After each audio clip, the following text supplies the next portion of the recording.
I will ask you how old you are, okay? Because you're young enough that it's probably not insulting to ask you. So I'm 22, so I'm probably going to be naive, right? No, why aren't you 60? Why aren't you 60?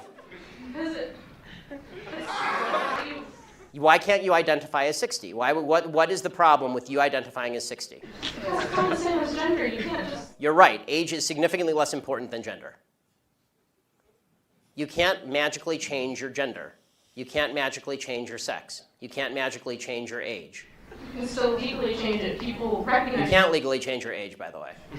Obviously. You can change your name, you can change your sex, you can change your identity. Just because you can do things legally doesn't mean that they are correct biologically. You could do lots of things in the past that were incorrect biologically and correct legally.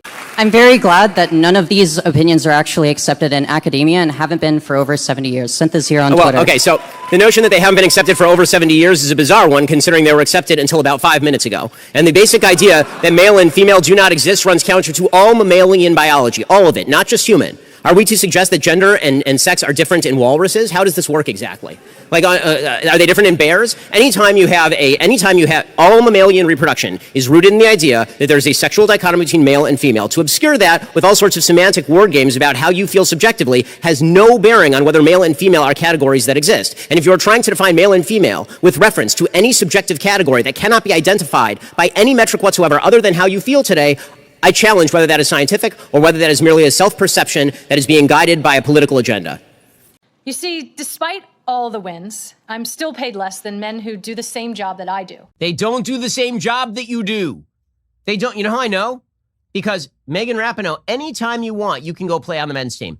After all, gender is it's a social construct. We have been informed by the left that gender does not exist. It's completely a social construct. So since gender is a social construct, anytime Megan Rapinoe wants, she can go try and play with the men. This is like saying that a woman lifting weights, like her job is to lift weights. She's doing exactly the same job as a man when she wins a gold medal in a weightlifting competition. Well, not really, considering the man is probably lifting twice as much weight as the woman. But in a scrimmage, the women's World Cup soccer team, the gold medal winning women's World Cup soccer team, lost to the under 15 football club from Dallas. Boys football club from Dallas, the under 15s. Bunch of 14-year-old, like, yes, it was a scrimmage. But also, like, you lost to a bunch of 14-year-old boys. No, you're not doing the same work as the men. I don't understand for the life of me. I don't understand for the life of me why we are telling women that their best and greatest superpower, creating another human from their own body, is less important than working as an associate law clerk. Working 2,100 billable hours, checking footnotes, is somehow more important than raising the next generation of human beings that you made with your own body and then bringing them up.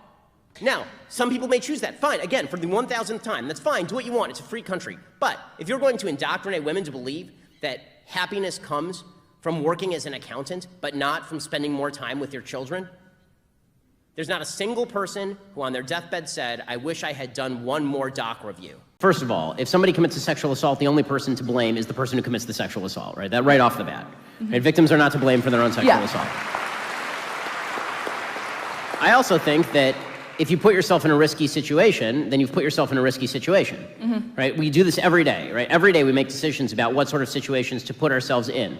If I walk through a high crime neighborhood waving $100 bills above my head and then I am robbed, then it is the fault of the person who robs me. It is not my fault, but I also made a bad decision to do that. Yes. Okay, so two things can be true at once. And it is not blaming the victim to say that it's a bad decision to walk through a high crime neighborhood at night waving your wallet over your head. Yeah. Right? It is also not a good idea to go to parties where drinking and drugs are commonplace with a bunch of guys who are pigs. Yes. Right? That's just not a good idea. Now, does that relieve responsibility from the guys? 100% not. If a guy rapes you or sexually assaults you, he should be castrated or killed.